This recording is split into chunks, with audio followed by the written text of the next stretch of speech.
Hello and welcome, everyone. We are live. I still have this piece of hair. It's not going away. It's going to bother me all day. It's fine. It's fine. It's fine. I am Briar Harvey. This is the Neurodiversity Media Network, where we talk about both the little things and the big things. Y'all, I am so excited for this show. This one has been on my mind since I first started the network. And it took some finagling, and I had to find the right person for it. And now, here we are. So, welcome to our premiere episode of Fix Work. And we are going to be talking about what work is, what's wrong with work, and how we fix it. Like, don't overcomplicate things here.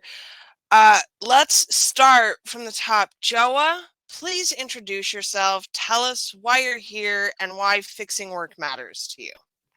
Absolutely. Thank you for having me, Briar. I'm so excited to be here and to talk about this. I could talk about this all day long, and I do. I'm lucky to do it for work. I am a career strategist. I have my own company, Carte Blanche Careers, and I help people figure out what it is that they want to do for work and how to do it in a way that's going to check the boxes for them, which can look a lot of different ways. I offer tailored services that help people really delve into what it is that they want to do, what it is that they're great at, and how they're going to be compensated for it, which looks a lot of different ways for a lot of different people. So I'm very excited to be talking about this with you. I'm excited about this little series that we've got going on, and today is going to be really a rich conversation, I'm sure. Yeah, I'm so psyched. Okay, so let's start at the top. What is work? Yes. Work is, broadly speaking, tasks that you do and are compensated for. I think that there's a lot of conversation that goes on about the intersection of things that you're great at, sort of instinctually, intuitively, and how to get paid for those things to make it even better. But I have a background in psychology. I'm a trained therapist. I love psychology. I love how people's brains work. And so I'm also very interested in things like intrinsic and extrinsic motivation. So the idea is that what we want to do comes from a motivated place, but there are sort of external rewards that we can get for doing those things. There are internal rewards for doing those things. And I'm particularly interested at what happens to people about 5, 10, 12 years into a career where they've been going through various steps, having different experiences, not necessarily with a strategy in mind, but they may have hit some sort of plateau or some sort of feeling that it's not right anymore. And so I think people's motivation is a huge factor that comes into that. That's really interesting. And then the compensation piece, which I'm particularly interested in coming from an anti-capitalist framework, because compensation is not equitable for all the things that get done in the umbrella of work.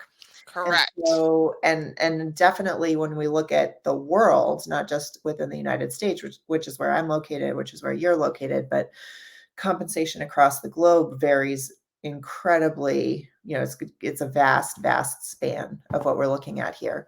So I'm really interested in what kinds of systems exist outside of the United States, what we can learn from it, what we can incorporate into our own systems. Really coming up with better practices, with ways to fix work. So, that presupposes work needs to be fixed. And you and I definitely agree that work needs to be fixed. But let's talk about some of the ways that it's broken. Yeah, absolutely. Well, should we just take turns going back and forth? Yeah, I think we can rapid fire this one. Yeah, all right, you start, and we'll just go back and forth. We'll see how many ways we can come up Um, with.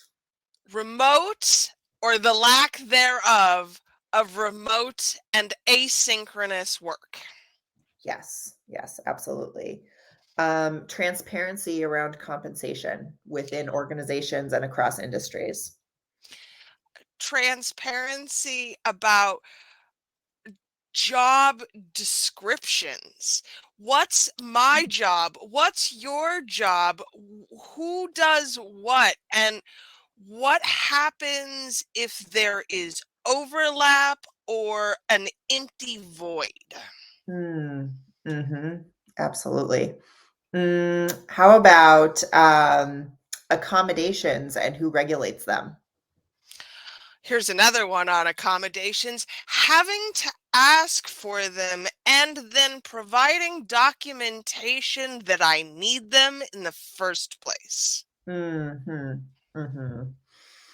How about who oversees any policy and whether it's implemented properly or not? Hiring, firing, who does it, who's responsible for it, how we communicate about it. Mhm. Profits over people? Ooh. Mm. Uh, Lack of transparency around the business's financials, not just an employee's, but what the business is making, how it's making money, who that money's going to. Yes. Yeah. Who benefits from the systems of work, There it really is what is. that comes down to. Quid Who bono. benefits? Who benefits? Yeah.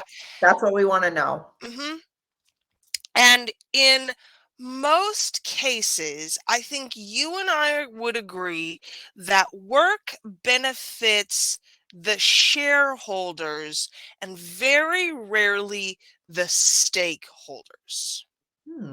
Interesting, interesting. Yes. Yes. It benefits people who somehow have the least invested in a certain sense. I know that, shareholders may have a monetary investment, but again, it's that profit over people, right? They're not Mhm. showing up 9 to 5 or No. 8 to 6 or whatever god awful hours it might be to do the work at hand. But their investment is prioritized over people who are literally investing their time, their bodies, their creativity, their ideas, their efforts, all of the things. Mhm.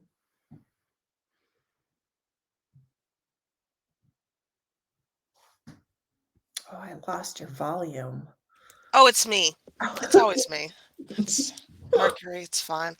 And it's incumbent upon the stakeholders to produce for the shareholders. Yeah. Yep. Yep. Yeah, that production, right? That's sort of Mhm. the root of capitalism is that it's dependent on production, production, production, production. And if production ceases, then the whole system breaks down. So we were talking about this before we came on. I read an article about autonomous agents, and I'll link it in the show notes. Mm, It's the latest development of AI. And what it's going to do, y'all, is you're going to be able to train an autonomous agent to perform tasks for you. mhm, Need to hire a social media manager? Now you can just train an autonomous agent and you mhm, give it directives, and it's going to go out and do those things for you. mm, The article said that within the next 5 years, 95% of people will actually be working for autonomous agents. And I don't think that we can really understate the ways in which work right now is changing mm, so fast. mhm, We'll record this. It's the end of April. We will be out of date 2 weeks from now. mhm. When we record our next episode, there will have been innovations in tech and the way work happens, because that's how fast it's happening right now. How do we prepare for that? Yeah, I wish I knew the answer to that. I feel like I probably would be one of the shareholders if I if I cracked that code, right? But I think that, part of it is that it's this funny duality that we live with of the innovations are going so fast, but the systems are so antiquated, right? And that mismatch, I think, is where a lot of the rug points are, in what we're seeing. And I think that part of the answer to your question is we figure out ways of bringing the systems more current. And yes, content will be outdated quickly, but we can learn from what's around us, from what other people are doing, and we can work on developing systems that are going to iterate and pivot better, more accurately, faster, to accommodate the needs of the people who are part of these systems. I have another show, y'all, with Faith Clark, who is brilliant. We're talking about work culture design. And a Mm, lot of this is going to be instrumental in the things we're talking about here because structurally, foundationally, the way that we fix work isn't about the tech. mhm. It's not about the tools. It's about the systems in which we are working with and for people. Yes. Yes. So, how do we identify what the stress points are in that system and how to fix it? Mhm, mhm. Well, it has to do with changing a mindset away from profits over people over profits. And it's not even that binary, really. It's just prioritizing people. I see Will Sullivan joined us here, and he and I have been doing LinkedIn audio lives each month about kindness. And Will talks a lot about kindness and leadership. And I think that that whole framework comes from a perspective of putting people first, understanding that as a leader within these systems, that you have to prioritize people, including yourself. You are also a person, unless you're an autonomous agent, in which case you're not. That gets blurry quick, right? Right. but but prioritizing the people within the system is a huge first step, and that comes from looking at kindness. Comes from looking at empathy. It comes from looking at these sort of human connection points, which sounds in some ways very like, emotionally oriented and not really business oriented. But, I would argue that there has to be some overlap. There has to be a weaving together of those in order for us to develop really resilient systems. And the problem is in the ways that we dehumanize rather than emphasizing human needs as we develop these systems. Mhm. So, how do we kind of check on those things? What are we looking at when it comes to identifying the breaks? Mhm. I had a conversation about this, relatively recently within the past couple of weeks about, taking inventory, doing an internal inventory of how things are going and developing reflective practices about how to do that, so that that way you're kind of preempting the breaks. You're finding the weak spots before it gets to the breaking point. And, this is a practice that as individuals we can all cultivate, which helps prevent against burnout, which helps build resiliency, which helps us really be strategic about what's going to work well for us. And I think that I'm a big fan of the idea of parallel structure. So I think that, we can think of it almost as like the individual at the center and then the systems built up in rings around that individual. And the parallel process part of this is that what the individual does is felt within the rings, right? So it's a matter in some ways of starting at the individual and then building our way outward to make sure that, it gets impacted further and further from our actual individual selves into the systems.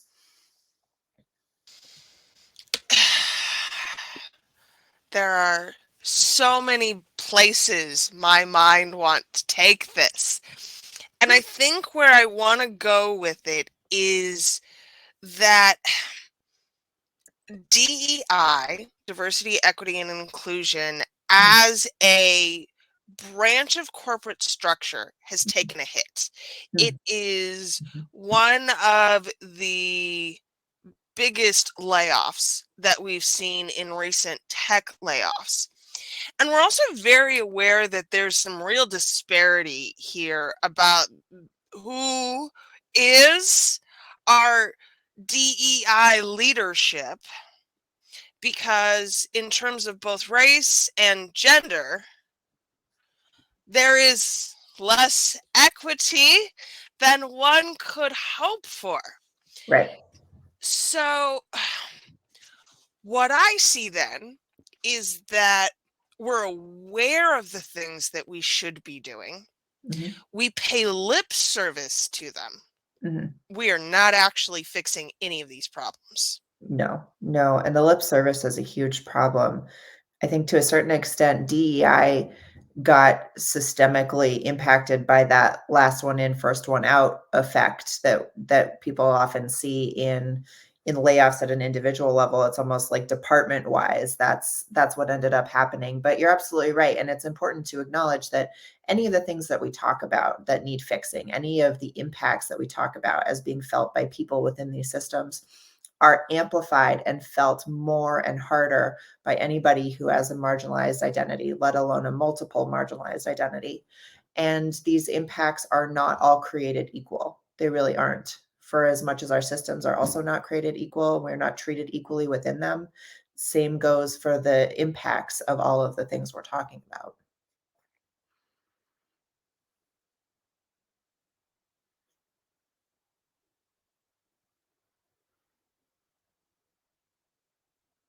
Oh, it's delightful. Recording live with Recording live, children, life happens. always such a delight. Okay, so what what do we do? How do we get out of this cycle where we are only interested in pretending like we're doing something about it? Yeah, I mean, people don't like this answer, but you gotta shake things up. The I know nobody status likes quo these is what answers. got us here, and Hmm. we can't hope that things are gonna change if we maintain the status quo. So, the shakeup has to happen one way or another. And, there's some easy answers, and I say easy in that, like, there've been a lot of people saying them for a long time, but we need to actually follow through on them. We need other diverse voices in leadership calling the shots, making the decisions. We need decolonized perspectives and frameworks for how we adjust our systems. We need to put our money where our mouth is, right? With our Hmm. whole profit situation and prioritize people, and you talked about the dehumanizing that happens, it's the whole system that we're operating under is one where there's just an incredible lack of respect that develops, right? And gets cultivated and encouraged, right? We don't respect ourselves. We don't respect our own boundaries on our own time and rest and need for, nourishment and help and all of the things that we need as human beings. Then we don't respect other people's time and boundaries and need Hmm. for all of those things, right? That respect piece, I think, is something that is really missing. It's really missing. And we need to, if we're going to make changes, we need to be conscious and intentional about how it is that we're going to affect change.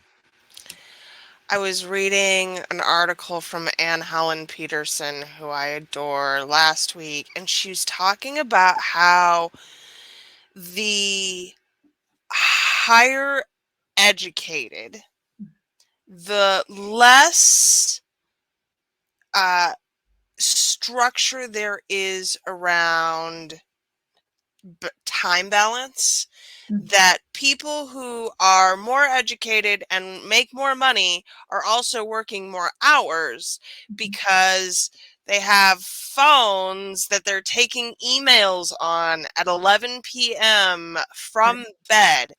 And so we've created this culture where it's not just the work, it's the idea of the work and the Mhm. ways in which we are doing it that are so fundamentally flawed. Yes. Yes. And I've got almost nothing but positive things to say about remote work options, asynchronous work options.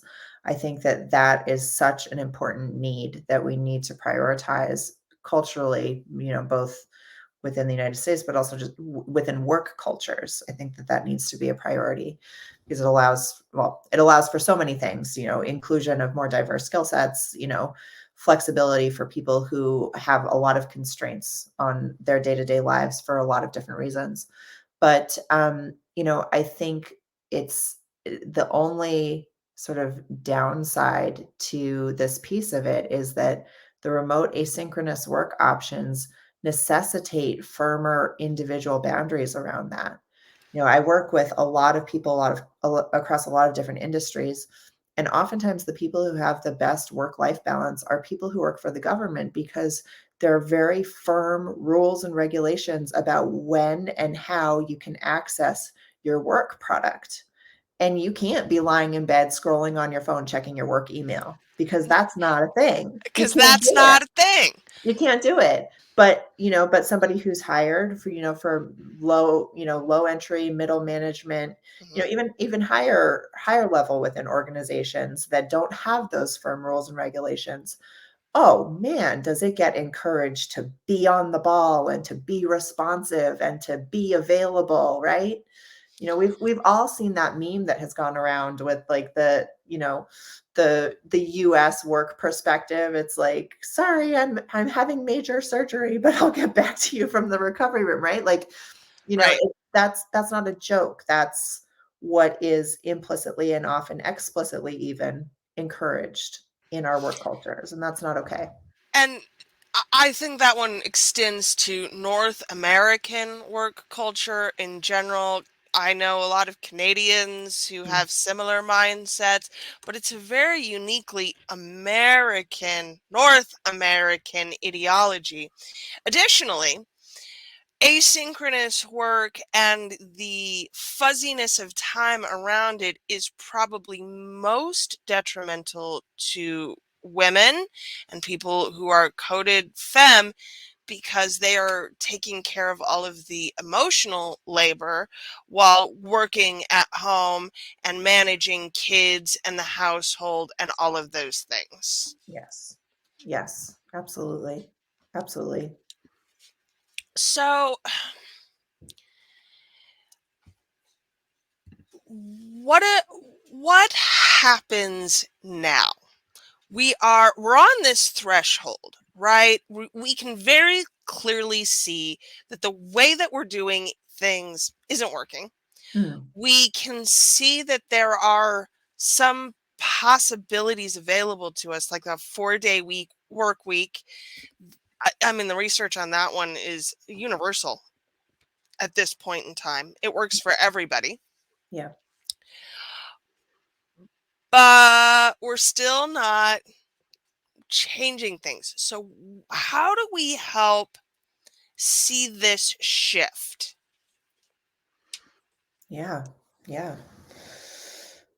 I think it has to be sort of both internally grassroots grown, but it also has to be externally supported with, rules and regulation around it. And I, that, boy, again, I wish I had the answers. I wish I had the answers, but I think that when the system, like the larger, maybe like if we're talking maybe federal regulations around work, right, around labor laws, around accommodations, right, all of these kinds of things, when that system doesn't support the people who it's supposed to support, then either companies just do whatever they want, which has happened for a long time, or as we saw begin to shift a little during the pandemic, when all of a sudden workers had more leverage to say, listen, without us, you've got nothing. So here's what we want, right? We didn't see it at nearly the levels we should have. And that's one of my sadnesses about, what the impacts have been from the pandemic, is that we could have gotten to a point where we had all kinds of leverage for people who are doing the work, for the stakeholders, the way you talked about. But we need companies to sort of create these systems independently if the larger system isn't supporting it. And the way we do that is by people choosing where they want to work based on what they're offering, right? There's a, the company Chani is offering all kinds of incredible sort of perks for working there, like a minimum salary, like all kinds of benefits, just really like Menstrual leave, menstrual leave. y'all. Yeah, menstrual leave, like just incredible things, right? And I wouldn't be surprised if they're flooded with applications when their job postings go up, because that's what people want. We need that en masse, right? And what I think I see with the layoffs that are happening is that it's not so much about laying off those people and saving the money on the salaries. It's really an intimidation tactic oftentimes. And especially when we started seeing all of those articles come out about the contagion effect of the layoffs, and sort of industry saying, oh, well, if they're doing it, we'll do it. It almost felt senseless. And that was sort of the point, right? It was almost like a random selection of people would get laid off, and it was so that all of the people left are thinking, oh God, it could be me next. Better be available at 11 p.m. Better, be emailing you back from the recovery room. I don't want to be next. And there are some conflicting facts here. So I'm just going to give you some numbers and we'll attempt to parse this in the best way possible. Let's do it. There are, according to current numbers, approximately 1.9 jobs per US job seeker. Right. However, only 60% of the available workforce is actually employed. Now, there are a lot of reasons why that other 40% of available workers are not employed, but that's still an incredibly high threshold of people who are, in many cases, those 40% are incredibly disadvantaged. So we're talking they're not employed because they're on disability benefits and cannot make more than their benefits, or they will lose those benefits. So it's Mhm. enforced poverty. Right. When we compare that to the number of jobs available, and the number of bad jobs too, right? The number of people who are leaving jobs. So the numbers right now that I have on that is approximately 10 weeks is the nationwide turnover rate Huh. in Fortune 500 companies. So that's going to be a lot of fast food and quick service. But 10 weeks. People stay at a job for 2.5 months and then go, there are greener pastures elsewhere. Mhm. So there are a lot of jobs. There Mhm. are a lot of bad jobs, and Mhm. there are a lot of people who cannot work because the jobs are either bad or they cannot risk making more money. What do we even make of that? I mean, work needs fixing is what we make of it, right? And I would just also add to what you said. People don't just leave after 10 weeks because there's greener pastures. Oh, no, no, no. People leave even if there's no other pasture. Right. And the reason why is because the level of work that you're talking about here will cost people money to perform, right? And that's where pay equity, living wage, all of these things come into play. Because when we're talking about very marginalized people, people in extreme hardship, right? They might get a job that they can hold for 10 weeks, but maybe they have to take excessive public transportation to be able to get there, cutting into not just the financial piece because they have to pay for that public transportation, But but then also the time. but also the time, right? The unpaid time for commuting, right? And then those jobs are ones that are incredibly taxing on physical health, on mental health, on just wellness in general, right? People are doing jobs where they have to be standing for incredible amounts of time, where they're not given appropriate breaks, where all of these things build up, right? People's bodies start to break down in much shorter than 10 weeks sometimes under these kinds of conditions. And there are no benefits because they haven't even made it to 12 weeks, 90 days at which they're entitled to those benefits. That's right.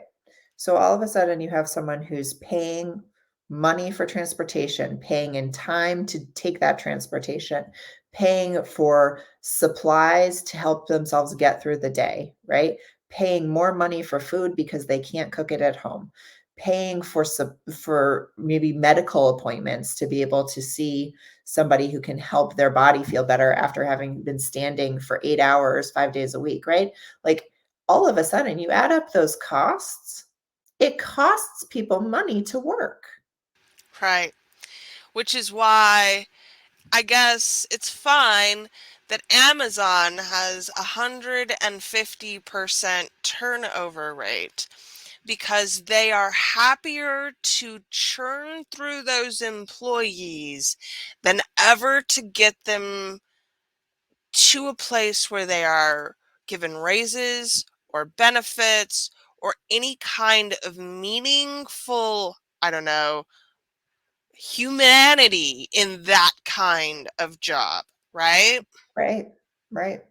And so who does that benefit, right? Like Amazon, of course, is doing fine on their bottom line. So is it just the shareholders that this benefits? What is the benefit? Who is benefiting from churning, literally churning through people? And I think Amazon is a really good question because those people that we don't care about who are sacrificing their literal bodies are making sure you're getting your packages in 2 days or less. Right. So the customer here, I suppose, does benefit, but there are some problems on the customer end too, which we can perhaps get into another day or on another Mhm. show because Mhm. Amazon does not actually benefit its customers in most ways either. Mhm. So, what are we left with here? What are our bottom lines? Right. Well, I think we've really discussed that work needs fixing, Briar. Oh, yeah. Like at this point in time, I'm like, wow, this has been a fun ride. Yeah. It feels like, you can feel the heaviness of it, right? We've been pretty upbeat in our conversation. You and I have great conversations about these things, and we love to really tease them out, but it's heavy. It's heavy. The weight of this is heavy, and the weight of this, again, it's felt disproportionately. And the people who are already hurting, are already carrying heavy loads, are bearing the most weight of the broken system. Maybe not the broken system, maybe the system that is working exactly as it intended. And I think there's probably some room to have that argument.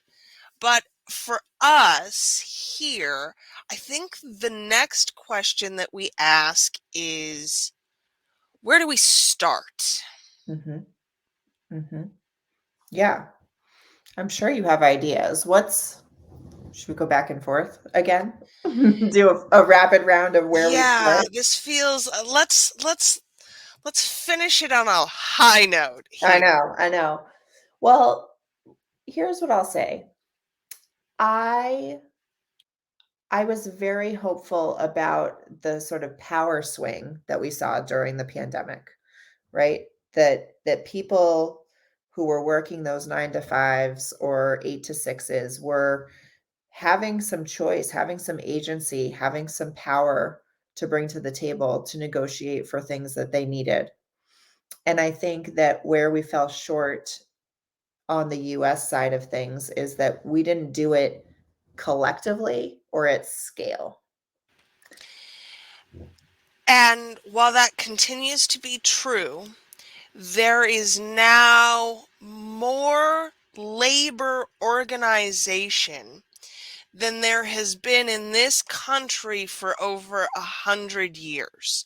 Wow. And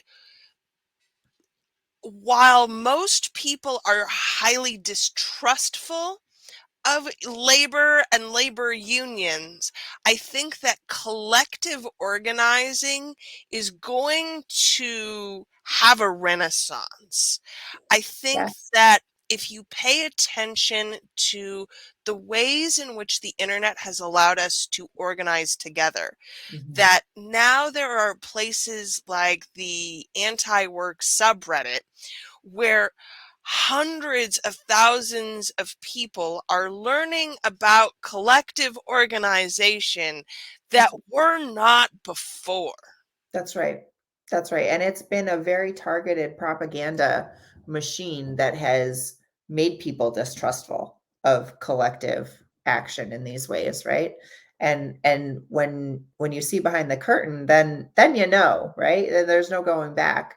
But I think exactly what you're talking about, the internet has in some senses been a great equalizer, right? And so, making sure that we're staying vigilant too about access to internet being something that is as equitable as it can be, that is as free as it can be for people, so that way the people who need it have access to those collective spaces. That's where the sweet spot is. And you're right, it's more activity in this area, in this arena, than we've seen in probably 100 years. I was going to say 60 conservatively, but it's probably a lot It, more. You're it, right. it's longer. Yep. Additionally, I think the kids are gonna be all right, y'all. Gen Z is exercising more autonomy when it comes to their employment than ever before. Mhm. And highly educated college kids are coming out of college and going into workplaces to organize deliberately, specifically. And I think there's a lot of conversations and there's a lot of nuance to be had about this. It's a term, it's called salting.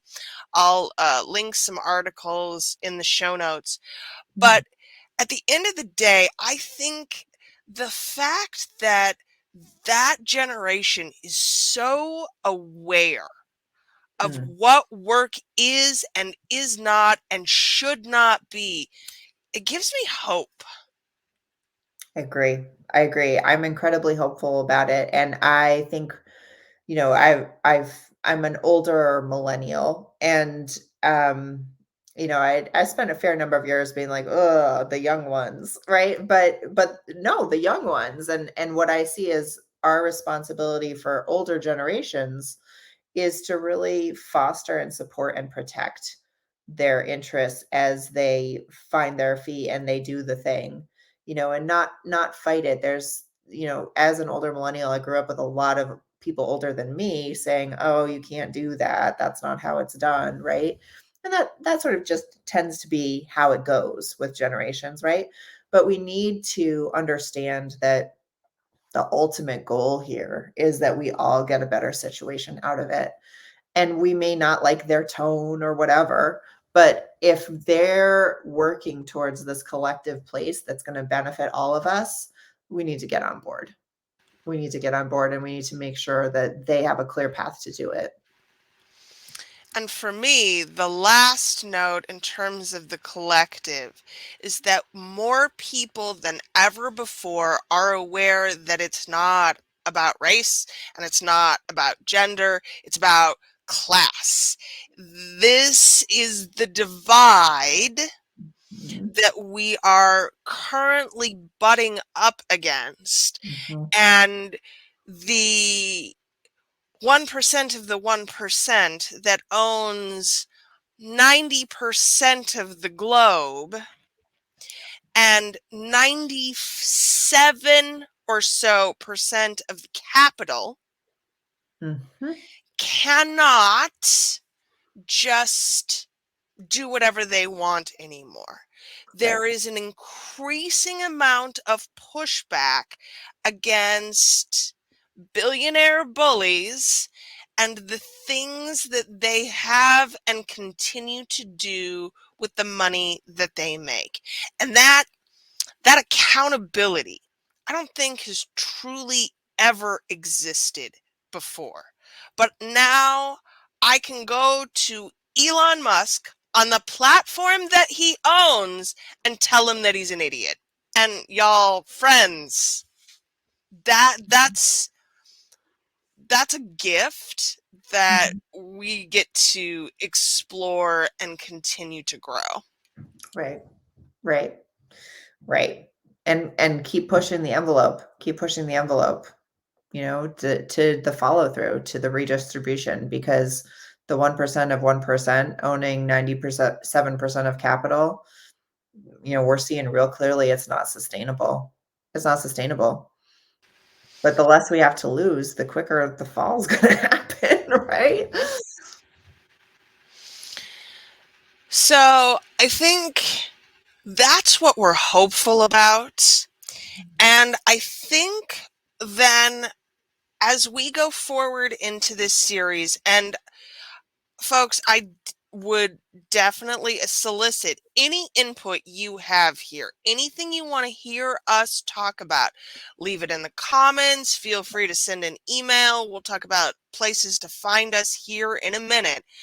This discussion involves all of us. We don't fix work on an individual level. That doesn't work. It's the collective that matters here. So how do we grow it? How do we build it? How do we have those discussions that elevate the process?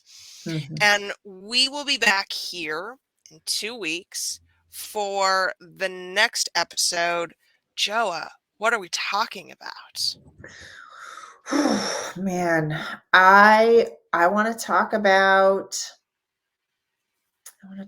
more of all of this, Briar. There was some talk that we talked about related to what happens when we're not just the employee, but when we flip and become an entrepreneur, when we start running the business, right? I think that duality is one that's felt by a lot of people. I would be really interested in exploring that more. And I would really like to talk about that from the perspective of, for people who are doing that. We've seen such a huge uptick of people Mhm. starting their own businesses during the pandemic. Incredible numbers of women entrepreneurs, of people of color entrepreneurs who are starting their own businesses for the first time. How do we take what we've learned, what we've internalized from our entire work history and our entire professional lives, and how do we enact something different from the status quo when we're the ones who get to call the shots? And I think that would be a real fun place to go to, but let's keep doing all of this and let's hear from people about what they want to talk about. And I will say there is a big difference between fixing work at scale for hundreds or thousands of employees and fixing work for one or a few. However, shockingly, many of you would be surprised to learn you have taken those habits and customs of the work of hundreds or thousands and internalized it and brought it into your business of one or a few.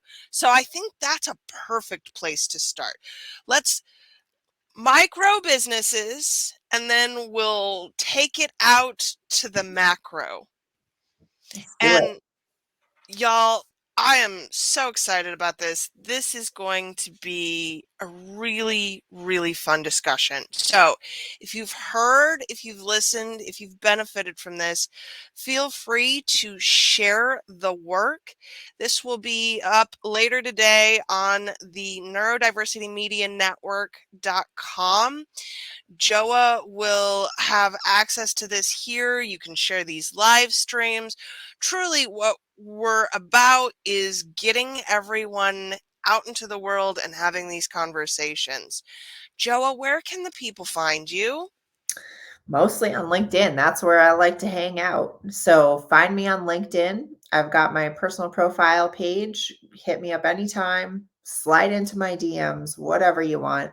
I've got a website where you can book discovery calls with me as well, linked from my LinkedIn profile. Come find me. Let's talk.